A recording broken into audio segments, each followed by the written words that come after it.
What you are about to hear will blow your mind and give you six-pack abs without even exercising. Pull up a bar stool and relax. Hey, who wants to have some fun? You've made it to Happy Hour with John Gaskins. Oh, no. Not again. Get ready for entertaining local and regional sports talk that will change your life. Or not. And by the way, when you're telling these little stories, here's a good idea. Have a point.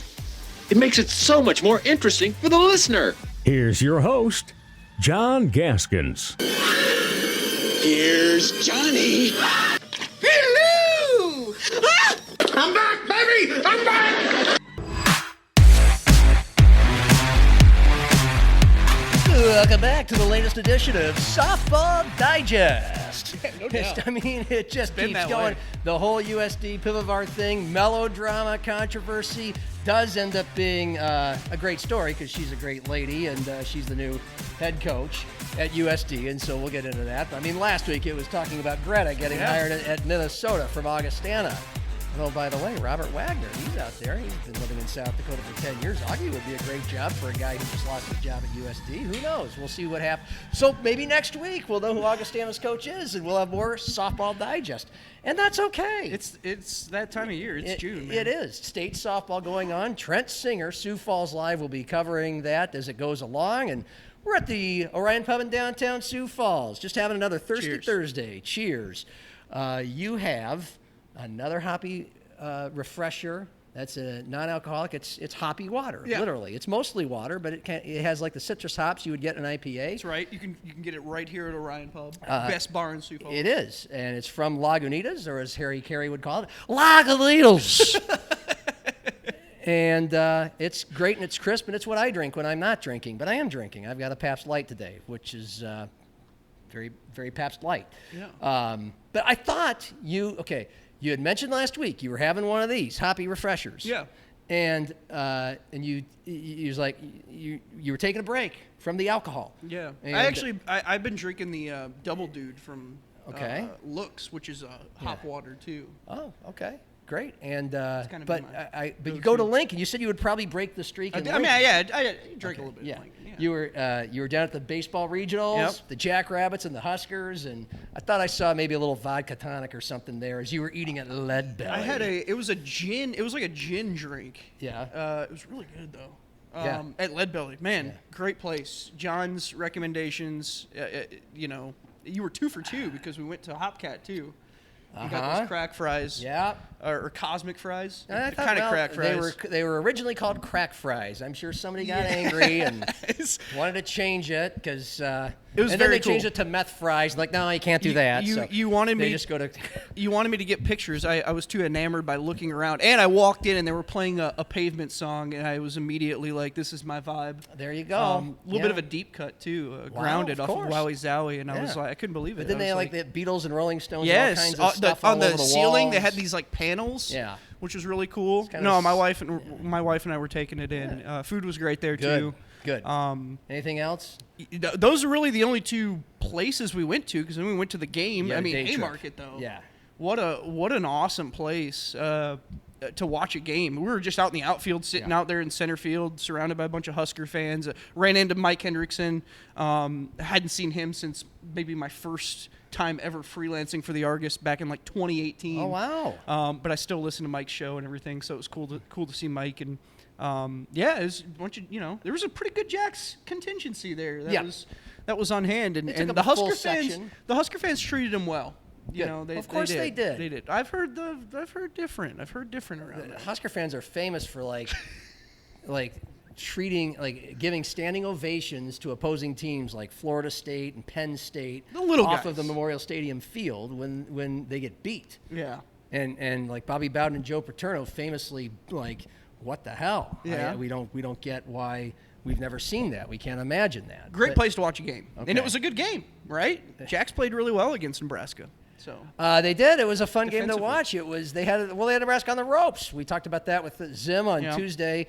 We did the whole South Dakota State baseball where it goes from here thing with Zim on Nobody's Listening Anyway. But, yeah, I mean, that was a hell of a game to watch. Yeah. And they were, down 2-1, had the bases either juiced or 2 men on until Nebraska brought in a reliever, and that was it. But I'm glad you enjoyed your experience. Well, I like the way Lincoln's set up.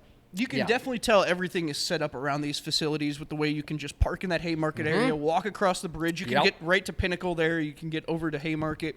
I'm assuming there's like a area where you can kind of just walk over to the football stadium too from there, right? I mean, not or is really. that a little bit tougher? Actually, yes, it's a long way, but you go underneath kind of the interstate on the other side of out toward left field. Downtown kind of. There is a way, but you go through the North Bottoms. You go through a neighborhood literally to get to the stadium. But yes, there's technically a way there. But yeah, it's awesome. I'm glad you enjoyed it. I'm glad you went. I'm glad you liked my recommendations. The rain was perfect. We didn't get any rain up until that very the game. You know, it was dry, and then we got into Hopcat 8, and it just started pouring. Oh, and so then we got a little. Shower running back to the car. Okay. Well, you're nice and wet on your drive home. Fantastic.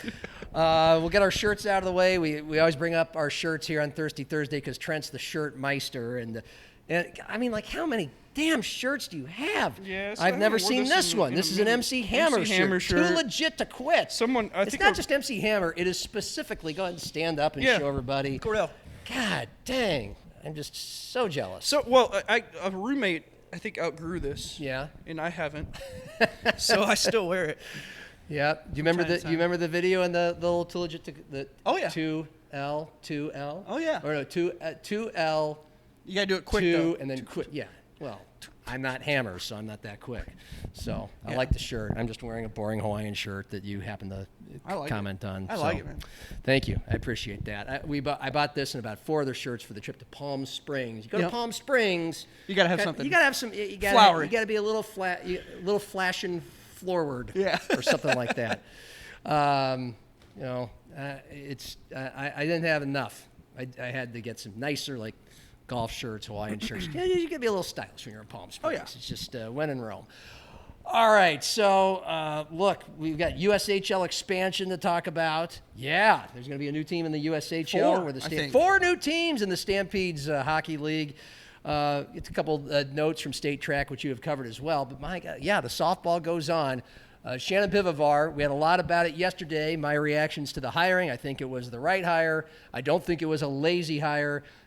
From everything I was able to glean from what happened after Robert Wagner took them to the best achievement that program's ever had. They got fired 2 or 3 days later.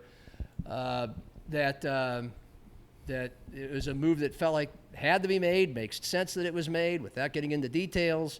But so was the hiring of Shannon Pivovar. She was not any part of any problem there was there that got Robert Wagner dismissed. And in fact, she was, by all accounts, and now we kind of learned through John Schemmel's statements, and certainly illuminated through her, the way she likes to coach, who she is all about, both in her interview with us a couple weeks ago here on Happy Hour, and her chat with the media today, that this is the person for the job. This is a big reason why the Coyotes did improve.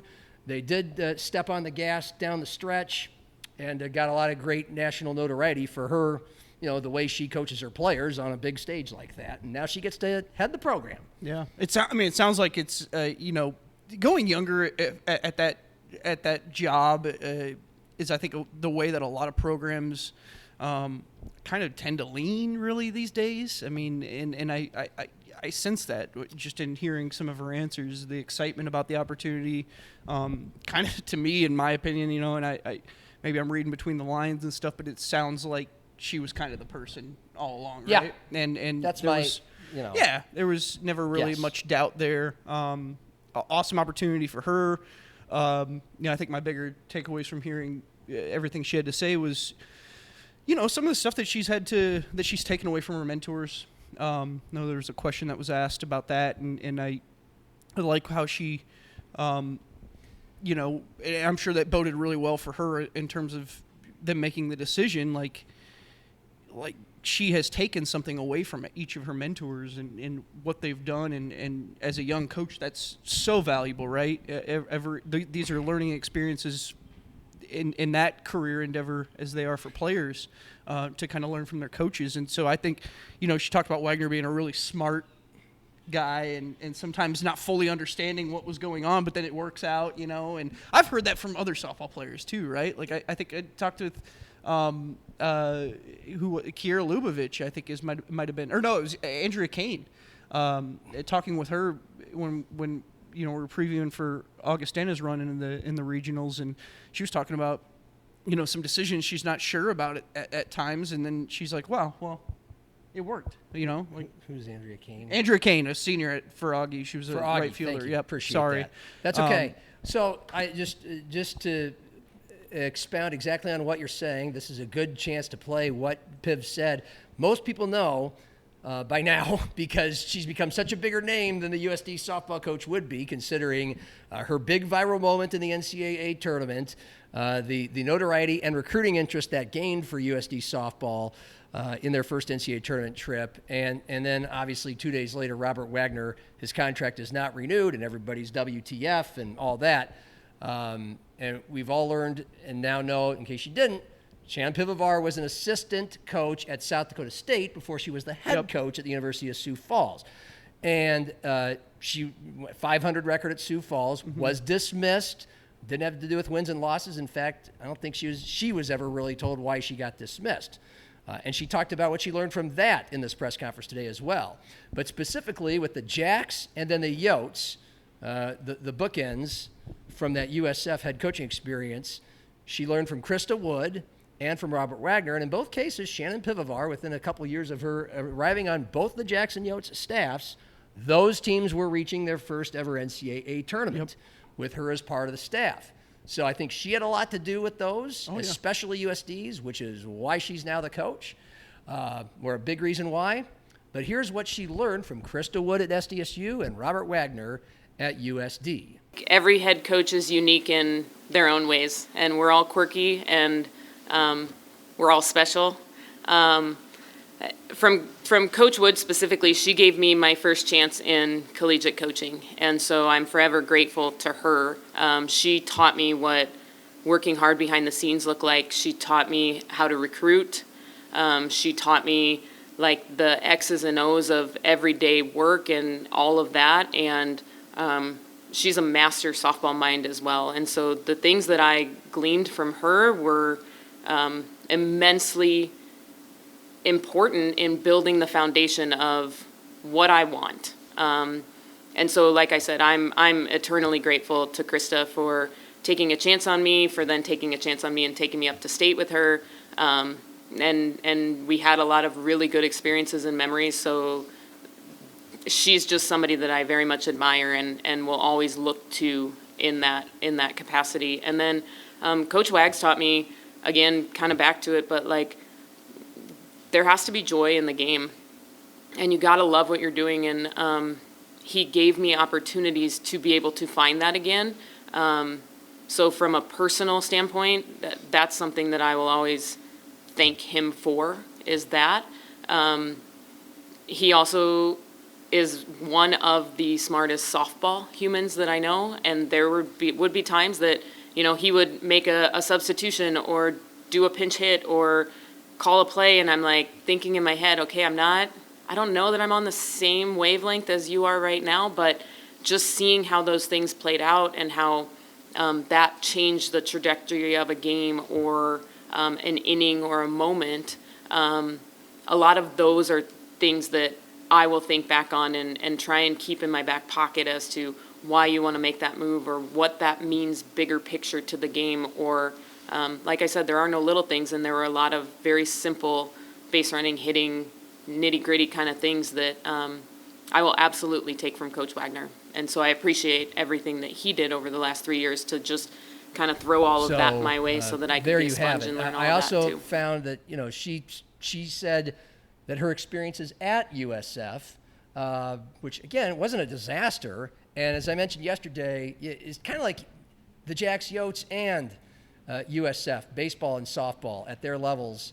You can't look too much into the record. Oh, if a coach has a losing record, you're playing your first 20, 30 games on the road because it's too cold up here. It's hard to recruit because it's too cold up here. and you're at a disadvantage competitively and recruiting wise because of that. Augustana not so much because they compete mostly against northern teams and they have first-class facilities, their own field to practice and play games on. USF doesn't have that. That's why I put USF in the mix. But anyway,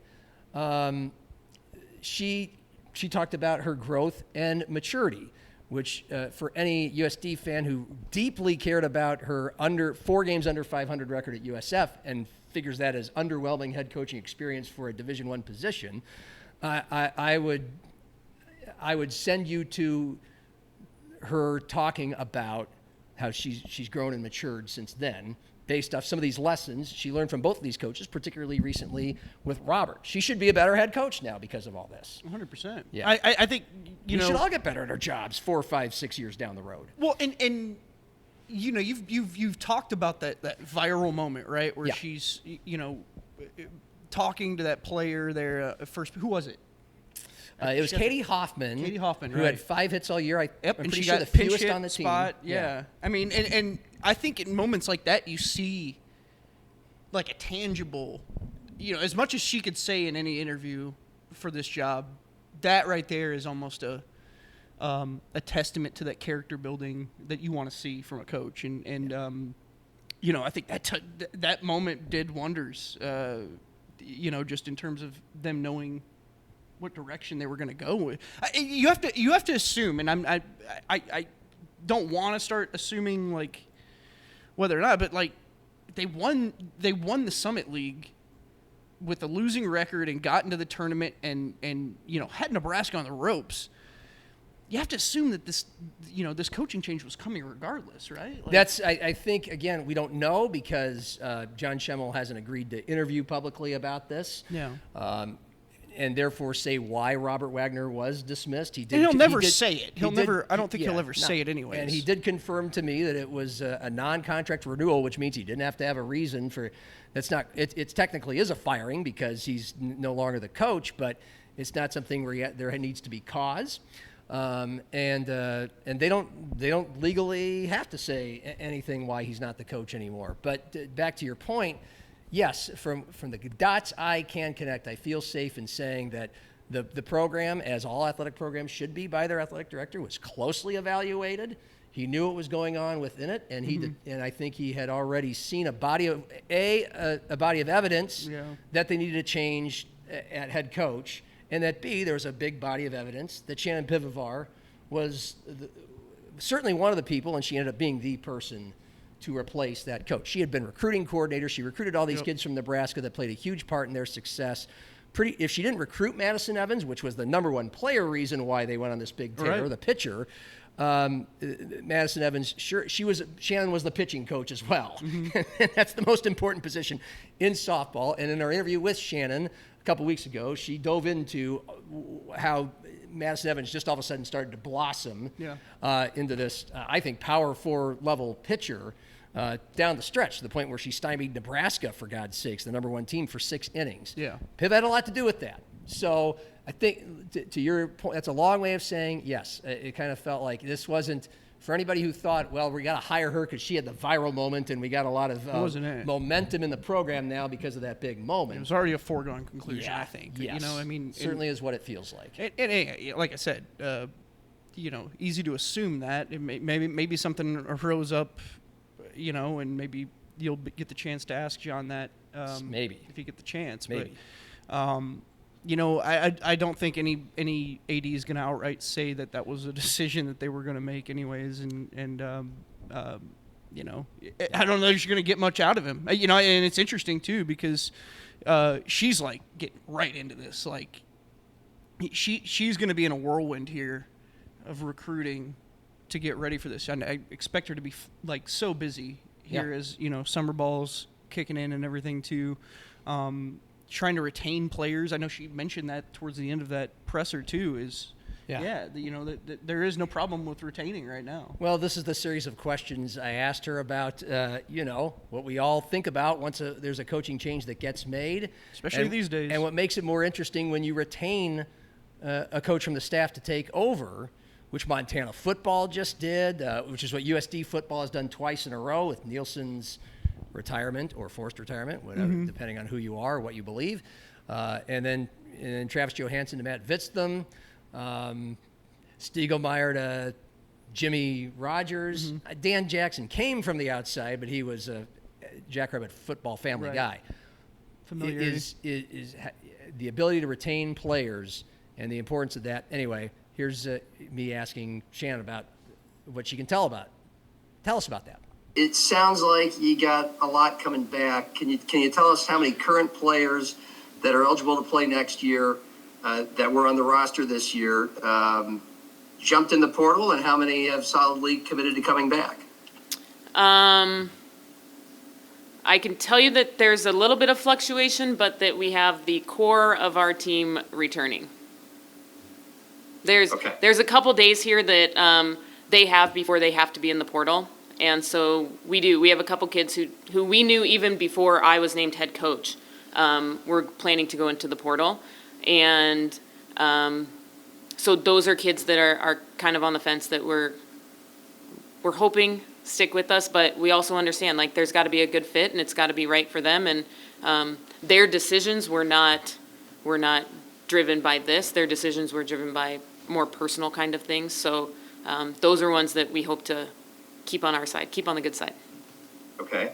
I guess I'll specifically ask about Madison Evans. Do you know what's happening there? I can't talk on that. Okay. What about commits, players that were committed to coming to play softball next year? What kind of, what can you tell us about if they are still committed? I can tell you we have a 100% retention rate, John. Okay. We are good. We are good. They're excited. I've connected with everybody. Obviously can't speak like individually on that, but the kids that are coming in, they're still excited to be Coyotes. So we're through the roof thrilled that has all lined up too. So there you go. The back end of that is, she said, the momentum from her viral moment and the Summit League tournament title and the NCAA appearance, which it was strong. From what she was told, that was almost not a part of the discussion. It was her body of work all along that got her the job. So. Yeah, and I think when you look at the big picture of this program too, is like regardless of them making this run, they were still a losing team.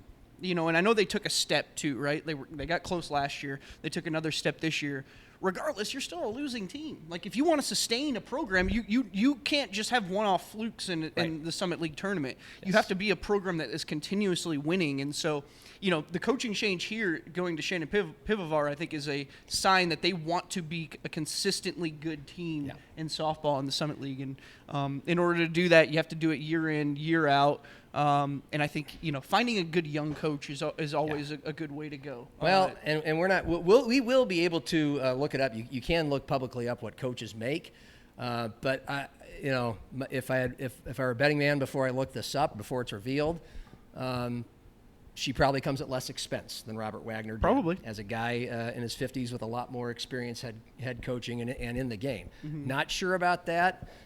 And I don't know if that played a factor in this decision at all. We also don't know who the other candidates were, how serious of a national search it was. She did say that she was not told right away, you're going to get it, just wait. We have to publicly do a quote-unquote national search. She said she liked how they told her that, and that she was not really updated throughout the process until she was told she got the job. But she liked that they went and tried to find, see what else was out there.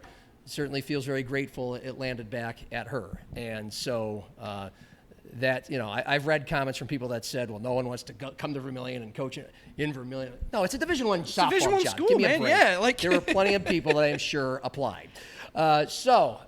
Moving right along, by the way, we're going to post that if you're audio-wise.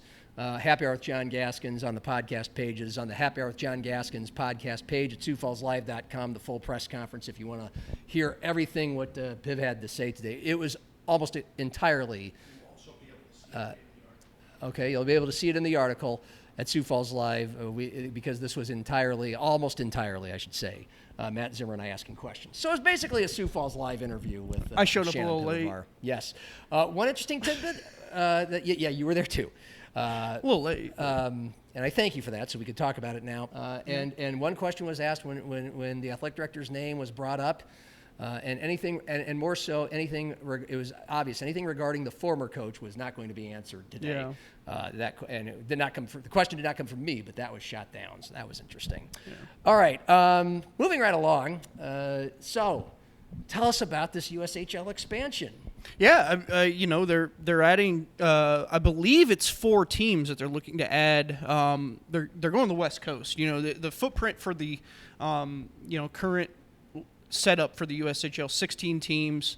It's pretty much all Midwestern states, right? Illinois, Iowa, Wisconsin. I know Ohio's in there, South Dakota, obviously, Nebraska. I don't think Minnesota has a team. Is that right? No, they don't. That's kind of wild to me. Anyways, they're looking to expand west, and I think the bigger takeaway here is, we're about to see a big change in the hockey development landscape, just with the new 5-and-5 rule. It sounds like they're not really going to consider what amazingly 63 college coaches have all signed on saying they don't want this. And it sounds like it's not going to be considered at all, and they're just going to move forward with this, and it's going to completely change the development process. I mean, I think high school hockey is going to take a massive hit here, but naturally, what's happening here is junior hockey is going to become younger, and so they're moving out west. If you've paid attention to hockey, there have been a lot of players who have come through. From Western states. I believe Cooper Soller this year, who was the Rookie of the Year in the USHL, played for the Stampede. He's from Los Angeles. There are guys who have come from Western states that have gone on to play in college hockey. Obviously, Arizona State started a Division I program. And I think the natural progression is to allow more opportunities for these players at Tier 1 programs out in the West. So it's a really interesting opportunity and endeavor, really. A lot of this is NHL backing, too. You're seeing these teams that are getting financial support and help from NHL teams to kind of upstart and help. This is an expensive sport. So that's been key, and I think that's going to be a new model moving forward for USHL teams. I think in Sioux Falls, we don't understand, maybe what some of these other USHL organizations have to deal with financially, because Sioux Falls is so well run. We have one of the most well run junior hockey teams in North America and in the United States, maybe the most well run in the United States, right here in Sioux Falls. Yeah. And you go down to Tri-City, you go down to some of these other smaller towns in the USHL. Waterloo struggles a little bit from time to time. If you're not winning, they draw these crowds are abysmal. And even when the Stampede aren't winning, they have pretty good crowds. Right. Night in, night out. It's kind of the place to go. Well, it's a wonderful, favorable business model for an ownership group. Not paying players. Yep. It's just what a great investment that is. I don't know how well all these guys do on the bottom line, but when you're in a place like Sioux Falls, you're not paying the players. Mm-hmm. It's just whatever overhead it takes to have a hockey team and field games and field teams. Yep. And there's no plane flights. I think everything's bust. 100%. And you're drawing. I mean, I think the average technically was 5,000 a game. I don't know if that's all entirely. Yeah, it's like for Stampede. Yeah, for Stampede, right up there. Wow, you are over in 5,000. The dough, but I guess for any team that's new or doesn't get a lot of fans, you're still doing okay. Yeah, because you're not paying the players. So was there a demand, a need for more teams? Is that why we have more? We're going to get more. Another reason here too, it's not so much demand. It's the USHL trying to be. So the USHL, what they're running into right now is losing a lot of players to the CHL, which is Major Junior Hockey in Canada, Canadian Hockey League. And so I think this is to help try to reinforce for players to stay and play in the United States. I mean, you have great opportunities here. This league is proven to send people off to the next level continuously. Austin Matthews played in this league. Jake Gensel, Jacob Slavin. Those are 3 guys that were on the Olympic team. Yeah. The list goes on and on. There's other guys all throughout. I think that the number is around 25% of players have played in the USHL who are now in the NHL. Okay. So the USHL has been a great launching pad for a lot of players, and I think the bigger focus here is to try to reinforce stability in American junior hockey rather than players getting the opportunity to leave and go play in the CHL maybe for 1 or 2 years before they make that jump to college. Now, that being said, that's what's crazy about this whole thing is, college hockey is going to become much more younger. Right now, with this new 5-and-5 rule, players who graduated this year, the clock starts now. So their freshman year is now. Augie has a guy coming in, Tyden Bergeson. When he comes in, I mean, from my understanding from this rule, he'll be a sophomore if he comes in next season, which is when he's expected to come in. So it changes a lot in that. Players who are already playing on USHL teams, I believe, from my talks with Ryan Carruthers and some other people, are grandfathered in. So, their clock doesn't start until they actually arrive on campus because of that rule change. Seems fair. Yeah, seems fair. Right, and then I think that's the bigger thing too. And Brad Schlossman wrote something about it. I encourage people to go read it about basically the main pitfall right now for those years of players coming in right now. They're being kind of left, right? They're just being forgotten. And I know it's certainly a challenge because all of this is built. This 5-and-5 rule is built around basketball and football, and sports like hockey are just. The arguments don't matter to the people who are making these decisions. Yeah. So it's going to change the model, drastically. Interesting. And filters all the way down to here. And I think Sioux Falls Stampede. There's going to be some reporting here in the summer from some people here in the Forum Properties. I know my podcast co-host on this Reporters Corner, Jared Rubedo, is cooking on a little something about how this impacts high school, because I think that's the bigger thing that this impacts. And we know. Here Sioux Falls, we've seen it. I think across the country, we've seen how big high school hockey is in Minnesota. Yeah. And if it affects that, that won't be taken lightly by people in Minnesota. I know that. The USHL doesn't have a footprint in Minnesota right now, so it's really interesting in that regard too. It probably makes sense that they don't, because I don't know if it's needed just because of the high level of high school hockey that gets played there, right? I mean, it's that. You have some NAL teams that are there. What? Huh? North American Hockey League. We've got teams in Aberdeen that play in the NAL, in Watertown as well. There's other junior hockey teams here in South Dakota that play, and that's Tier 2, just a tier below USHL hockey. Okay. So it's still a good development path. I mean, Augie recruits a lot of guys from the NAL, and then you've got the minor junior leagues, and they're going to be affected by a lot of these rules too in Canada. So it's just a crazy. We're about to see some drastic changes in just the hockey landscape. And it's gonna filter into the lower pro ranks too. I mean, those teams are gonna become younger too. I think a lot of people who are making these rules don't understand that not many NHL teams want you before the age of like 24 or 25. And that is unique to that sport. Sure. You don't find that in a lot of other sports. So. It's definitely something to keep an eye on, and I'm really curious to see. I mean, it's always good, right? The USHL expanding and getting bigger and having more competition. It's going to just create better competition. So absolutely. Hey, give me a second. Just a couple more minutes with stuff. He's not. I thought he's back there. Still got a beer truck coming? Yep, you're good. Okay, Thomas, co-owner of Orion, says we're good. We can stay just a little bit longer. Okay, good. The beer, because the people that come here need beer to drink. Yeah. And so not Trent though. I mean, hot water. Yeah. So and the beer trucks come usually during the time that we're taping this show on Thirsty Thursday. So Thomas still has to be here, so we can be here. That's good.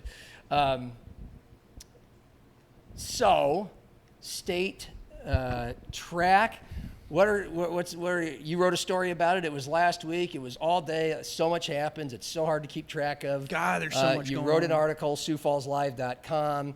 But the Lincoln High School track and field team continues to dominate. So does Sioux Falls Christian. Sioux Falls Christian, boys and girls. Boys and girls. I think like 5 and 6. They years in a row. Both those programs. Brody Schaefer, the future Jackrabbit quarterback, and the man who Curtis Riggs considers the greatest high school football quarterback in the state's history, having not yet played his senior season. Interesting, he wasn't competing. Yeah, I don't think he competed. He was there. Yeah, saw him. Which is interesting. Well, next time I get a hold of Jared Fredenberg, I'll find out Why? Because he had been part of some state championship relay teams, and he's a hell of an athlete, which you can always see when he plays quarterback and point guard. Yeah. I think Lucas Honor, he's a tight end, right? For Lincoln. Yeah, really good one. He'll be a senior next year, I'm pretty sure. He set a state record in the javelin throw. Okay. That was certainly a standout for that Lincoln team. But, yeah, Lincoln's dominance. I mean, I think that was the bigger takeaway for me. Yeah. I think they set a new meet record, 178 points. They were down going into the final day, too. Like, Brandon Valley was leading them, and then, you have all your relays and your sprints and, then some field events, and sure enough, they're climbing the rankings and back where they were. And this is boys, and this is boys A, the highest level. Top of your head, this is a quiz, I guess, for you. Like, who are the top 4 or 5 teams, team-wise? Brandon Valley was 2, I believe. Okay. Man, okay, you're putting me on the spot here. I can look it up quick. Okay, well, while you do that, I'll start with this. Lincoln and Harrisburg was 3rd. Harrisburg was 3rd. Yep. Okay. I say that because you're looking at, when you think football and basketball, Lincoln and Brandon Valley have played in each of the last 2 state championship games. Lincoln's basketball team basically #1 most of the year, each of the last 2 years. Yeah.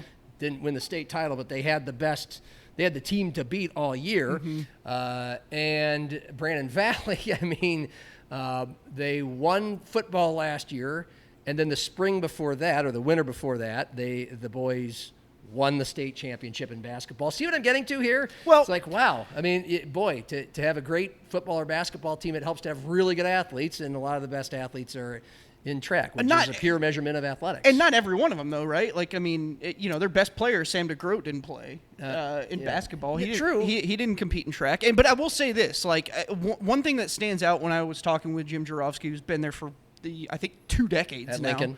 At Lincoln as their head coach. And it's participation. It's just the amount of people. You can move people around and get so many numbers. It's all about points too, right? Like winning a team state championship is all about accumulating as many points as you can. And so they have participation numbers in their track program that's unlike any other in the state.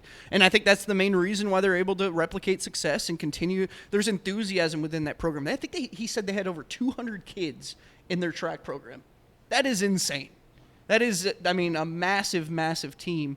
They're going on to compete. I know they're 4x200 and 4x400 teams, which both set records this year. Outstanding 400 runners, and I marvel at watching that event. That's what I ran in high school, and it's one of the hardest races to run. They're going to go compete at the Eugene Nike Nationals here, and I believe that's Javon Halkus, Isaac Herbold, Zion Conrad, and then Evan Abold. I believe Abold was the 400 champion this year. They're going to go compete out there in Eugene, and that's a really cool opportunity. I know they're trying to. I think it's on June 18th that they're going up there to compete in nationals, and so they're trying to get some money and some fundraising and stuff. And I think that's a really awesome, unique opportunity for some South Dakota high school runners to go to the national stage and represent the state. Yeah, I'm just and I thank you for all that. I was getting back to the great athletes, great football and basketball teams here at the highest level for boys. When you think of Brody Schaefer, obviously that's Landon Delaney. He was the fastest. Him and Brody Schaefer were like the 2 fastest guys in the state. And Landon was a huge part of the basketball state championship team. And he was obviously maybe the best receiver or the most dangerous receiver in the state when he's playing football on a team that was state runner-up. There's countless examples. Like that. I was trying to think of a bunch in my head, but Jack Smith. Thank you, Jack Smith. Griffin Wilde. Yeah. Come on. Trackster, burner. So it just the more of those fast guys, the merrier, and then the strong guys. Sometimes the linemen are shot put guys and stuff like that, and tends to help. So. By the way, Hudson Parliament, not on the track team, but about to go to Iowa, maybe the best all-around football player South Dakota has ever seen, certainly lineman. He was a state powerlifting champion. So sports, multiple sports does still work. In a day and age where we get so obsessed with specialization. Most coaches are going to tell you to do that, too. Go run track. Yes, absolutely they should. Certainly publicly, the good they all ones tell will. us that's what they encourage. Yes. Yeah. Okay. Yeah. And then state softball. Going on right now. Is going on right now. Trent will have coverage this week on Sioux Falls Live. Jefferson is the defending state champ. Of course, their football defensive coordinator, Ed Whiting, led the Cavs to a state title last year. And good luck to everybody there at Bolin Stadium. Bowdoin. God, we went over this before. I know. Well, that was like 45 minutes ago. Augustana is Bowdoin with a D. Yep. It looks like Bowden. Yep. B-O-W-D-E-N. Yep. Nebraska. Mm-hmm. Jordy Fromm, Bolin. Yep. As in you're going Bolin without the G. Bolin. Yes. Yeah, no, it's I think it's all 8 teams from last year's softball tournament.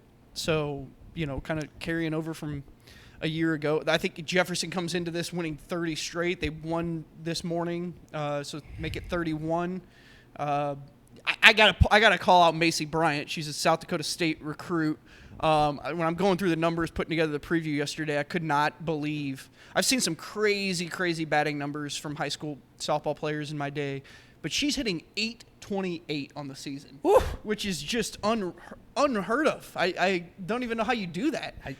72 plate appearances too. It's not like she's, I think she might lead the team in plate appearances, and she's hitting .828. Which is absurd. Astonishing. And Taya Deverix is a great pitcher for them too. I think she hit a home run today. They won 3-0 in their first game, and then Roosevelt, mild upset, beat Brandon Valley 5-1 in the second game, and I think the third game's getting underway here now. So. 828. Unreal, man. Gosh. Wow. Yeah. That's got to check national statistics for that. That's crazy. How can anybody get near that? It's got to be All-American numbers, right? I would think so. Well, there's plenty coming down the pike. It feels like in June, hey, local sports stops. No, it doesn't. SiouxFallsLive.com. Matt Zimmer has the latest South Dakota State football story is about their schedule. He breaks it down, something we've discussed and how it lays out on Happy Hour within the last couple of weeks. But Matt goes to the opponents. And as I've mentioned before, Dan Jackson likes it because his bye week comes right in the middle of the season. Yep. 6 games before, 6 games after. Is that what it was last year, too? I don't know, but it was like around there. Yeah, it was around mid-season. Yeah. And also, all their tough games, their toughest opponents, there's a buffer before. There's no back-to-back like, oh my gosh, this is murderer's row. Yeah. Their toughest opponents come after either a bye week, the literal bye week, or after they play a team they should blow out and take the reserves out, early in the second half. What's their bye game? Northwestern? Their bye game? Their money game. Oh, their money game is Northwestern. Yeah. Game 2. And they get the lowest rated Sangren team, like statistically the worst FCS team. I think it's Stetson, something like that, which just rounded out their schedule as the game leading into Northwestern. It's an example of they get a warm-up before their biggest games. It's, in my opinion, a very favorable schedule for the Jacks this year. Matt Zimmer breaks it down at SiouxFallsLive.com. And $500K, I think, is what they're getting for Northwestern. I think you're right. By the way, for those consuming the full show, audio and video, we now bring you into our guest, which I, of course, forgot to promote right off the top. Kind of a good one. His name is Eric Musselman. Does that name ring a bell? What? You did this last week, too, with Kayla DeBoer. Yeah. Just Kayla DeBoer. Yeah, the article headline says it. He's just ready. It's because I am so excited to talk to you. But man, Eric I'll just say this. I felt pretty good about jogging here 1.5 miles from my apartment and then walking back home and feeling like I got some good steps in for the day. Yeah. This man runs and walks 10 miles a day. Jeez. And lifts weights for an hour a day. No wonder he takes his shirt off anytime Arkansas or Nevada Did you wins talk to him about this? I did, okay, yes. Good. Of course I did. Awesome. Toward the end, we also talked about how, his school pillaged for lots of money the USD's best player and the Summit League's leading scorer, and we get the story behind that, too. Cool. So, without further ado, cheers. Cheers, sir. For video producer Cordell Wright and Trent Singer and Thomas from the Orion. Happy Hour. It's still Happy Hour with John Gaskins. This round's on me.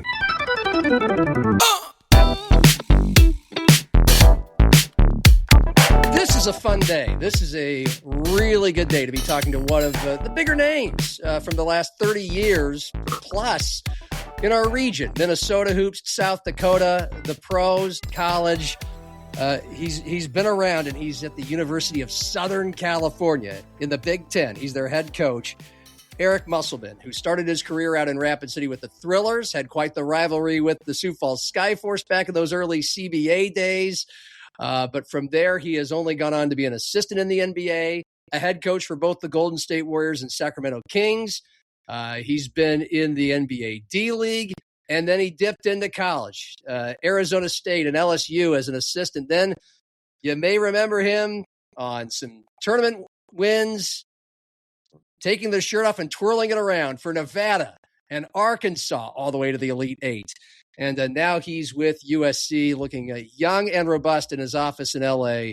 It's Eric Musselman, and we've got a good reason to talk to you today.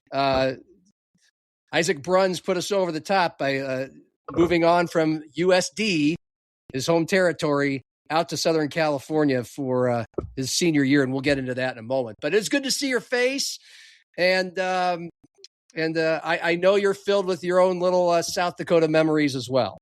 No, thanks for having me on, John. I appreciate it. A lot of great memories of the Thrillers playing in Sioux Falls against the Skyforce, and some of the great coaches that coached in Sioux Falls, whether it's Kevin McKenna or Flip Saunders, and certainly some great players on those Skyforce teams as well. And what great crowds they used to draw, both in Rapid City and in Sioux Falls. A lot of great basketball fans in the state of South Dakota. We're certainly super excited about Isaac coming from the University of South Dakota, be a part of our program here at USC. But one of my funny memories is I ran into Becky Hammond the other day, and obviously she's been one of the greatest, if not the best coach in the history of the WNBA. And she reminded me that she wanted to be a ball girl for the Rapid City Thrillers when she was in junior high or elementary school, and somehow she didn't make the cut. So somebody made a really bad decision in our ball room to who was going to be ball girls and ball boys for us. So she still remembered it. So after all these years, it formulated something that she couldn't wait to remind me of that. But super excited to talk about South Dakota and some of the past memories that we've had. It sounds like you're not going to bite the bullet on that one. You're passing it off to the head coach is not going to take responsibility. No responsibility whatsoever at all, John. That's on some front office person that I was not part of that decision. Yeah. Since we're well, apparently she may have been scarred at the time, but she clearly picked herself off the canvas and had herself an all right basketball journey. And since we're only a couple minutes removed from me rattling off most of where you've been since Rapid City, but I mean, just at all levels from college to the pros, you were really young back then. I'm guessing you were in your mid-20s. You had been with your father, Bill, who had been a great Gopher coach and the first ever Minnesota Timberwolves coach, and you got to be an assistant for him. The timeline actually says, correct me if I'm wrong, that you were head coach for the Thrillers for a year, then you came back to be an assistant with the Wolves with him, and then you came back to Rapid City. But what I want to ask you first is, if I would have told a young Eric Musselman all the places you would go and experiences you would have, and here you are in your early 60s at USC, what would you think about all this? Yeah, no, I mean, it's been quite the journey. You kind of hit on, John, the path, and it was, I think I was 22 years old as the head coach of the Thrillers. 21 when I got the GM job. We hired Flip Saunders. Flip was actually the second assistant. He wasn't even the top assistant at Tulsa. And that turned out to be a genius hire. I'd love to take credit as I was the GM, but really it was my dad who said, you don't have a choice. You're hiring Flip Saunders, because Flip had played for my dad at the University of Minnesota. Right. And then Flip went to lacrosse that next year. And so our owner wanted me to coach, although I I was a little reluctant because all the players were going to be older than I was. And my dad would not bring me the first year with the Timberwolves. He said I had to prove myself as a coach. And we had a great, great season that first year. And it was because I had so many smart players. We went out and got a combination of UNLV players like Jarvis Bass Knight. And then we had a whole collection of Indiana players like Jimmy Thomas, and the combination of the basketball IQ of Bobby Knight's guys and then the athleticism of Jerry Tarkanian players. My dad felt that would be a really good combination to help a coach, as he said, that didn't know anything, because at that age I really didn't know much. But it's been a great, great journey when I look at, minor league basketball to working my way up to, my dad and I were the first father-son head coaches in the history of the NBA, so nobody can ever take that away from us. And, started off that first year in Golden State being runner-up to Greg Popovich for Coach of the Year, and then you get fired a year later. So there's a whole bunch of learning lessons. And, the biggest thing is, you got to pick yourself off the mat, whether it's, you go to the G League, you got to prove yourself. You go to the Timberwolves, there's a change, after a couple years there with my dad, I go back to Rapid City and prove yourself there. And then you get a new opportunity somewhere else. So it's been a great journey, and I feel really lucky. I mean, California to me is home, and this is now the third time that I've been in LA. It was, right out of college working for the Clippers. Then, many years later, coaching the Lakers G League team, and now the head coach at USC. So a real interesting career path. Not many people can say they've coached the Dominican Republic national team, Venezuelan national team, minor leagues, NBA, and college. So I've really coached at every level possible. What do you think all that coaching at every level possible, plus, some of the setbacks, for one, right away? Maybe you were devastated. I'm guessing you were devastated. Your dad lost the Wolves job. That meant you were out of the job, and you had to go back down to the CBA. And then, of course, you get fired from the Warriors and the Kings, two tough play. I mean, a lot of good coaches have gone through Golden State and Sacramento as part of their journey and had a tough time. But, you have to go back to other places as an assistant or the D. So you put all that, how does it shape you? I mean, and how does it, I'm sure there's plenty of wisdom you can profess to young coaches because of all these experiences. Yeah, I would say, John, one, you brought, when we were off air, you brought up like taking off the shirt and, after a big win. And the reason for that in reality is just my emotions of where my career has gone. Because, I didn't have any college experience until fairly recent, because my experience was the pro game, and that's where I thought I wanted to stay. But after getting 2 cracks as a NBA head coach, I felt like I had to reinvent, where I was career wise. And before I went to college, I went to the G League for 2 years. And my thought process was, I didn't want to be an NBA assistant coach again. I wanted to go to the G League, prove myself as a head coach. And I thought I'd get another head coaching job in the NBA. So I went to Reno and coached the Bighorns, and came and did the Lakers G League. And we shattered all records, both with call-ups and winning percentage, along with the Coach of the Year award. But I did not get another NBA head coaching job based off my 2 years in the minor leagues. And so I decided, hey, I'm going to go to college. I know I'm not ready to be a head coach in college. It was super humbling to go be an assistant coach after being a head coach almost my entire career. But I knew I needed to learn about scheduling, recruiting.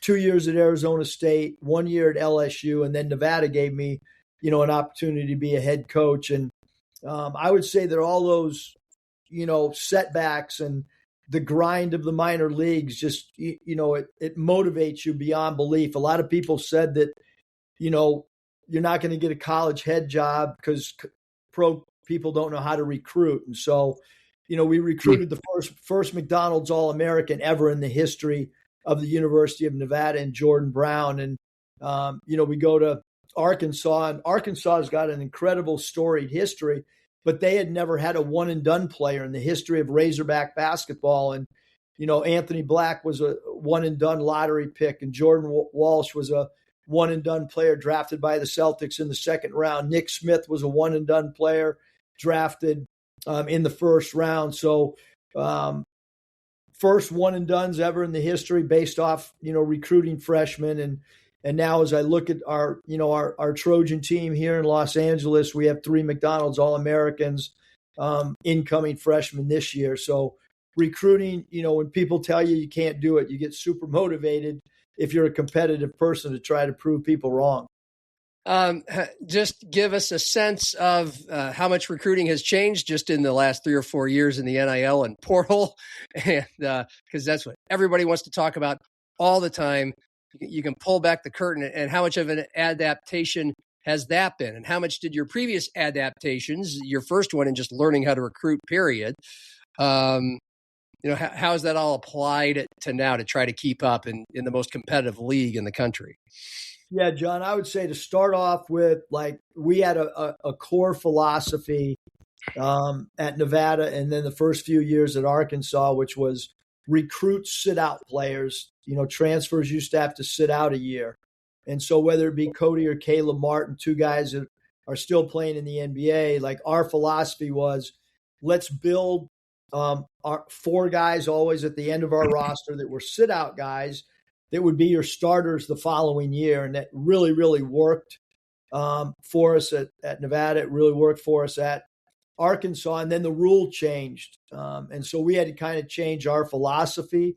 I would say the one thing in the portal thing, because it's such a short window to recruit, you can't miss on character. You got to make sure that you recruit people that can fit your style of play, that can fit your academic institution, can fit the culture of your institution that you're working for. Those things are all important. And then you throw in this whole other component of name, image, and likeness. And now you're balancing a budget much like you are in the pros.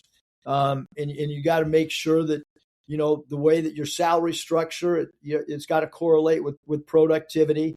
But it adds a whole new layer to how you put together a roster. How much of the job now is for as the head coach is figuring out the money component, both how much every player is going to earn, and trying to decide, if a player that you're recruiting but is asking for so much money is worth getting it. I'm guessing that takes a lot of your time. Yeah, no, the good thing is, having done it, because the whole time I was coaching in whether it was the CBA, USBL, NBA D League, NBA G League, I was kind of the GM as well. So I have that experience. And then in Orlando, as an assistant coach, the general manager, John Gabriel, I was kind of the conduit between the GM, John Gabriel, and the head coach, Chuck Daly. And that was a great learning experience, because that year we were planning on trying to get Tim Duncan and Grant Hill. That was our plan for a year, how that would fit in salary structure, what our recruiting process would look like. I ended up leaving and going to Atlanta with the Hawks as an assistant that same summer when the free agency began. But that was a great learning experience for what today's college landscape looks like. But you have to balance what the roster is going to look like. And then you've got to try to decide on who you're recruiting, the character, and if money is going to affect that person. Money can affect all of us, from a motivation, a desire. Do you get too comfortable based on, all those things? And so you've really got to dive into what a person's fabric is, because money does change how we all view different things. And so work ethic and toughness and desire and will to win becomes really important. And I think that many of us are still learning about all this, because it's so new. And obviously you look at somebody like in the Big Ten, Indiana football, it seems like they figured it out really quickly. And then others, we're still all trying to adjust and figure out exactly what formula works.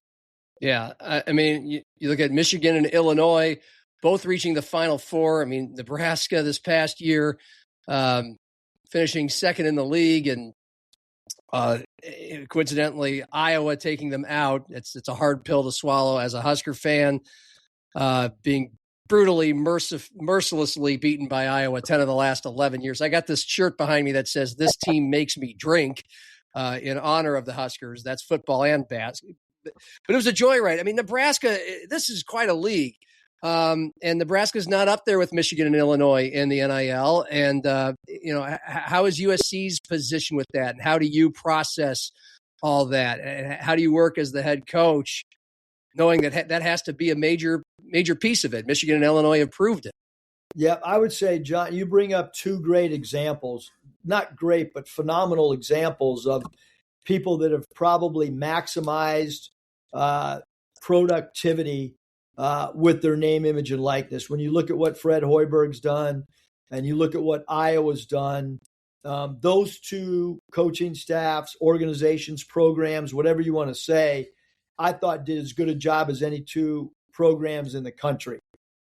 Because here's where this thing gets a little bit, wacky is for all of us that are sports fans, if the Oakland A's play 500 baseball in MLB, we all know that the manager did a great job based on the fact that, the Oakland A's don't have the same salary structure as the Yankees or the Dodgers. Sure. And so those numbers are out there for everybody. So we all know what coaches at the pro level are doing a great job based on, or coaching staffs. And in college, it's kind of all hidden behind the curtain.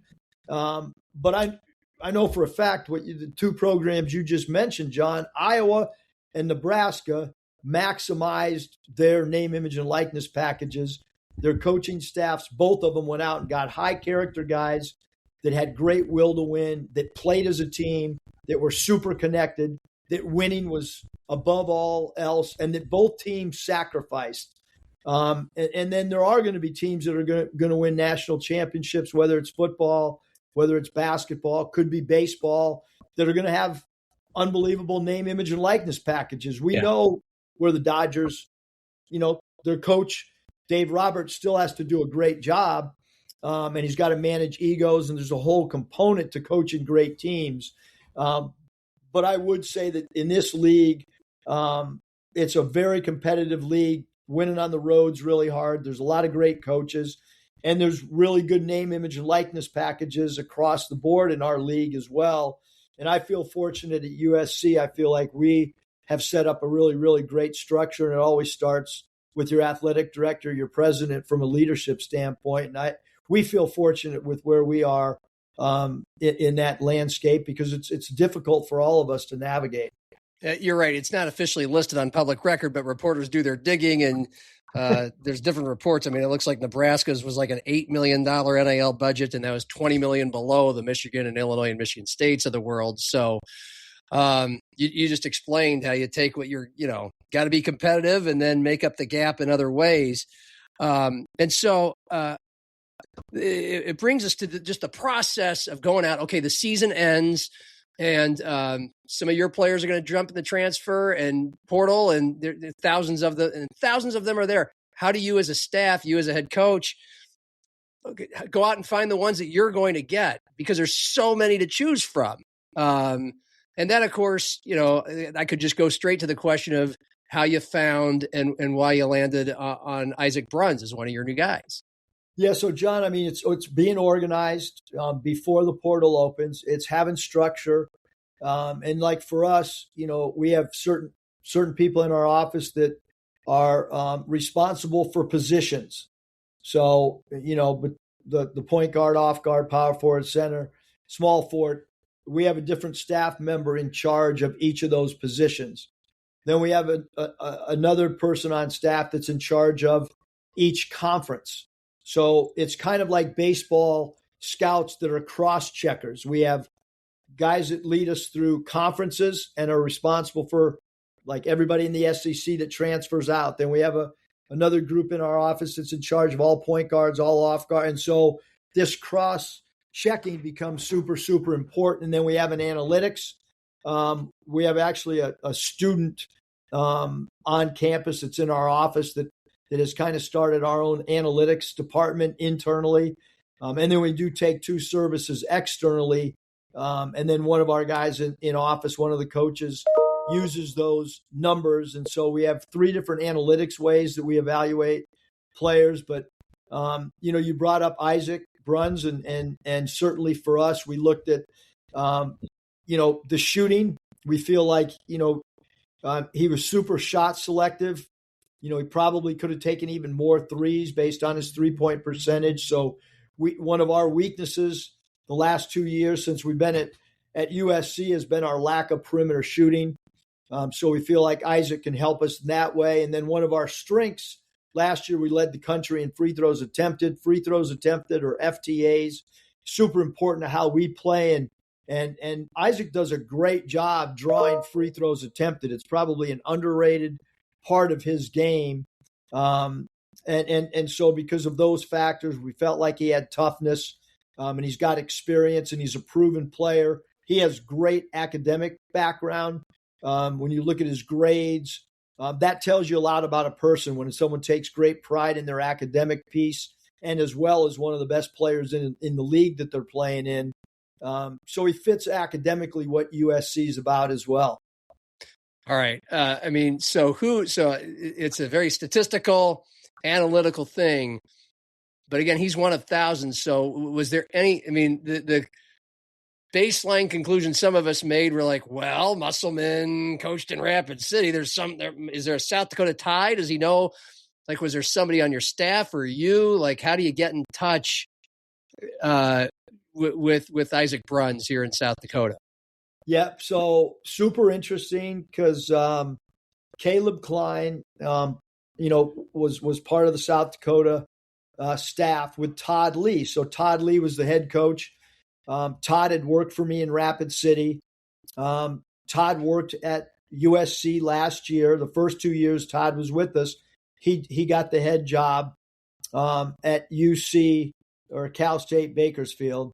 And then Brad Davidson has come and joined us, and Coach Brad coached at USC with Todd Lee and Caleb Klein. They were together. So a lot of South Dakota ties between Todd Lee, Brad, Caleb Klein. And then you add in the fact that Stanley Amude, who played at South Dakota, transferred from USD to Arkansas, and Stan's actually out in LA right now, working out with us, with one of our other former Arkansas players. So we do have a really tight-knit group of, not a lot of South Dakota State connections, but we do have a lot of very, very deep USD connections for sure. So Todd kind of said you might want to check into this kid.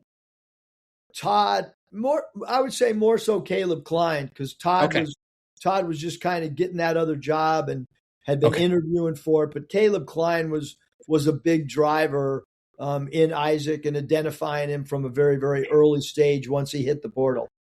Okay. Again, NIL money is a part of this, and you're going after other players, and the higher priority NIL is, will probably suggest who's getting playing time in the coming year. But what kind of a chance does Isaac have to break through? What kind of role do you see with him for your team? What does he have to do to crack the starting lineup, put in significant minutes? Yeah, I would say that, for us, who gets playing time and roles, those are all going to be formed out on the floor, because really, most of the assistant coaches on staff have no idea what a player's name, image, and likeness is from a monetary standpoint. And really it's none of their concern as assistant coaches. And it's really, once the player's name, image, and likeness is kind of put to bed, it shouldn't interfere with any decision making. I don't think. I just think you got to be as sure as you possibly can on how that money gets divided up. But then it's up to the players. They control the minutes. They control the shot attempts. They control the roles, not their salary or their name, image, and likeness package. You're going to have a losing program if that's how you make decisions. So really, John, for Isaac, it's defensively, it's going to be a step up. The guarding in the Big Ten. What we found for any player that's come from a low major or a mid major, when you go to the SEC or when you go to the Big Ten, it is a jump. We saw it with Stan Amude. It was really difficult for Stan those first 15 games from a defensive standpoint, and he just kept hanging around, kept getting better, kept diving into his player development a little bit more, didn't get frustrated. And then the second half of the season, Stan just took off. I mean, he played like an all-league player. He ended up carving away into, he's played for several NBA teams. And so for Isaac, it's just about, hey, we know the defense, it's going to be different at the beginning. Buy in, work hard. We're going to need his shooting. We're going to need his basketball. He understands basketball spacing really, really well. And it looks like, at least in the early stages, that his teammates really, really respect what he does on the floor, which is super important as well. Now, that can flourish out into a remark from a guy who, you're out there in the Mountain West winning titles with Nevada, and then you go to the SEC with Arkansas, reach the Elite Eight, and now you're in the Big Ten with USC. We're big Summit League fans around here, but a lot of us also, like myself, we watch a lot of Big Ten. So we understand there's a difference. What's the main difference? How big is the gap, and what's the main difference between the level of play that you see Mountain West is high mid-major. Probably Summit League would be considered low mid-major, but then to the very top where you're at now. Yeah, I would say that, right now the Big Ten's as good as any league I've been a part of, from a coaching, winning on the road, all those type things. I would say that length, finishing at the rim, we have found that shooting percentages around the rim usually take a little bit of a dip because you're trying to finish over bigger, stronger players. Rebounding, it really does correlate for most guys. Steals, assists, those can correlate pretty well. Scoring numbers, obviously, it's much more difficult to average X amount of points, coming from a mid-major or low major than it is, when you make the jump to the Big Ten. But there's really no exact formula. There's been some guys that have transferred from the Summit League that have just played unbelievable basketball when they've transferred up. And then there's been others that have kind of struggled. So it's really not an exact science for how it works. Yeah. Just a couple more for you. And you've mentioned Todd Lee a couple of times. He had a really good record and was very competitive when he was the head coach at USD.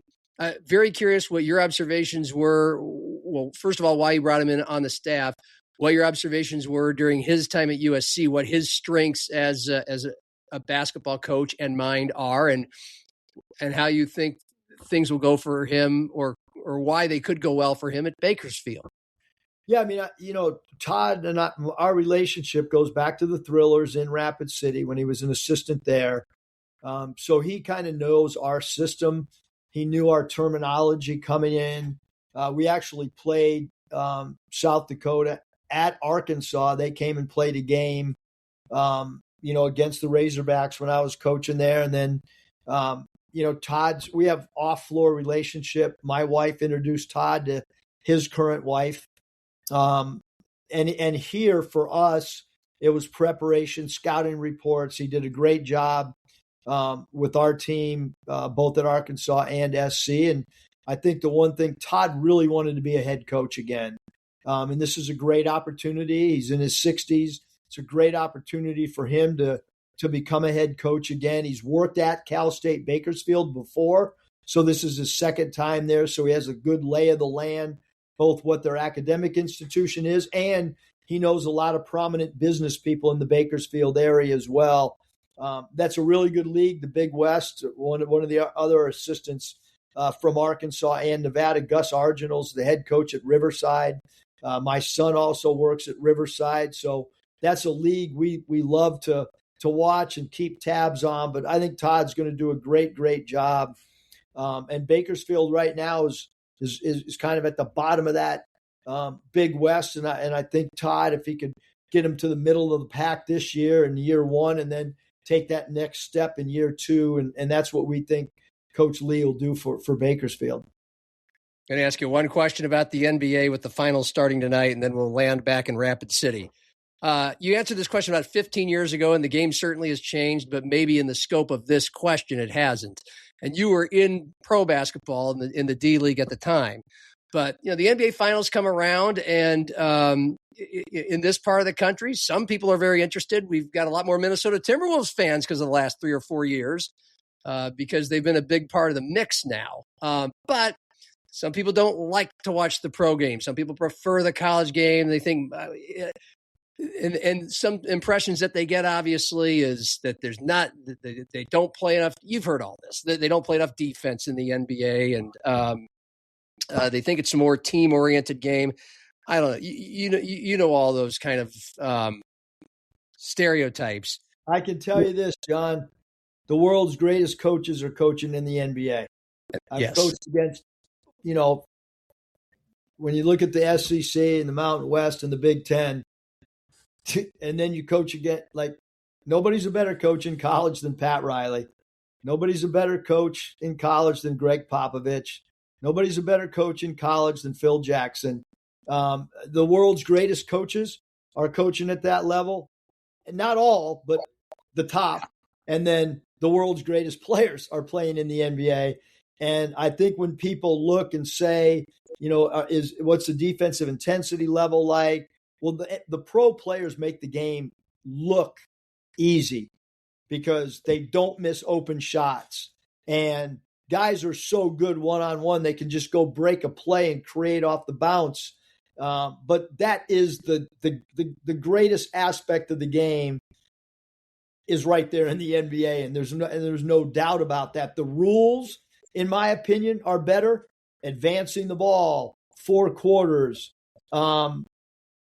late game situations. There's so many more late game situations in the NBA because you can advance the ball, and shorter shot clock makes you become a better basketball player. And the right players are taking the right shots more often in the NBA than they are in college.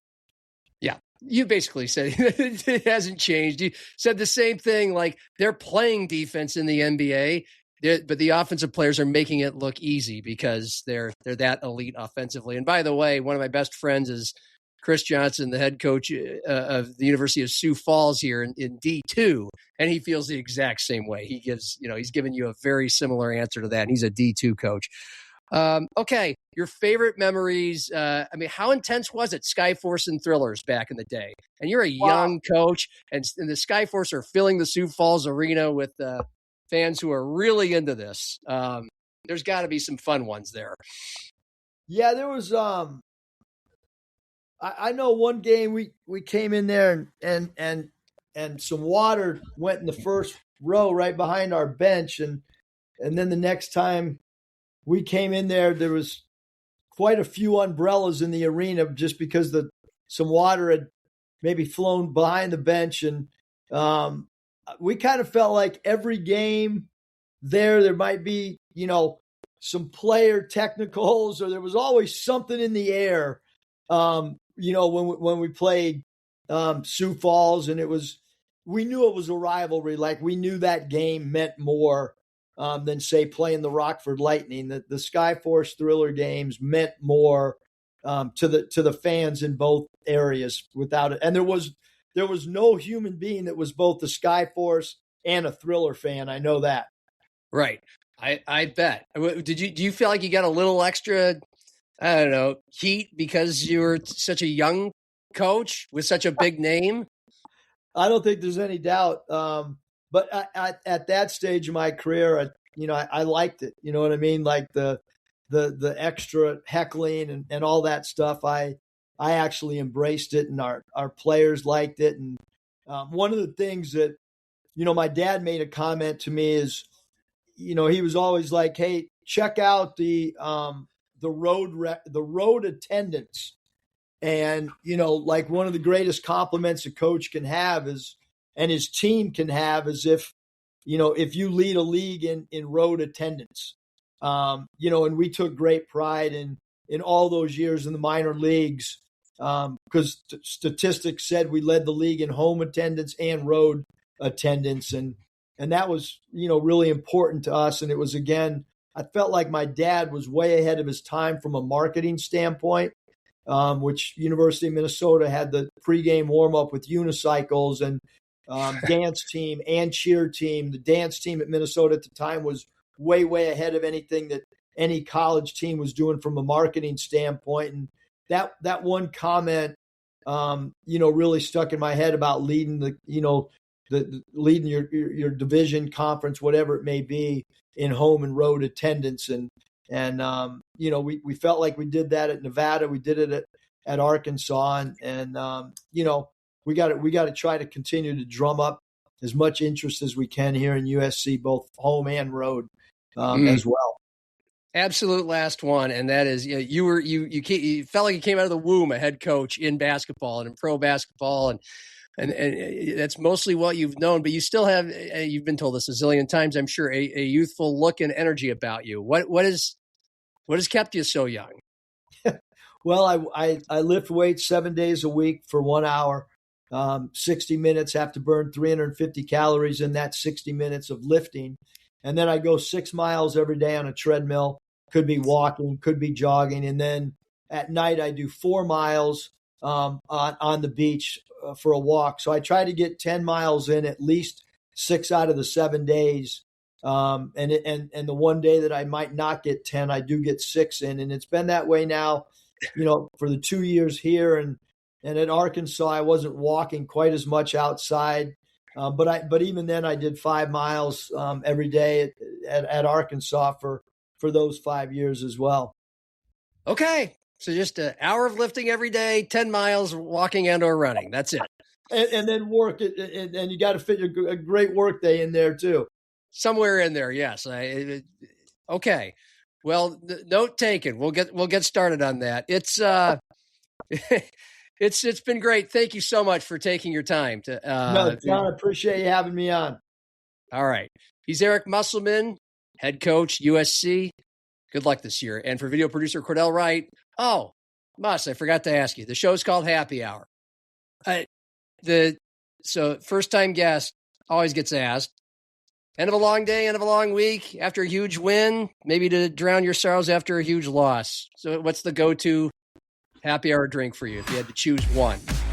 Well, it's usually Diet Coke, but if I had to go the other way and I was, maybe in a different type establishment. Yes.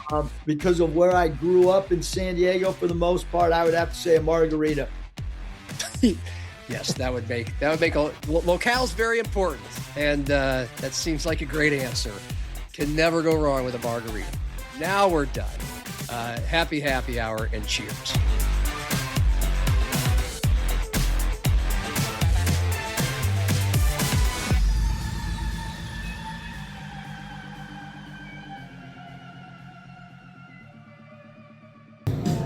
You need anything else, John? No, I think I'm good, Greg. I think I'm going to tap out. All right. Have a good night.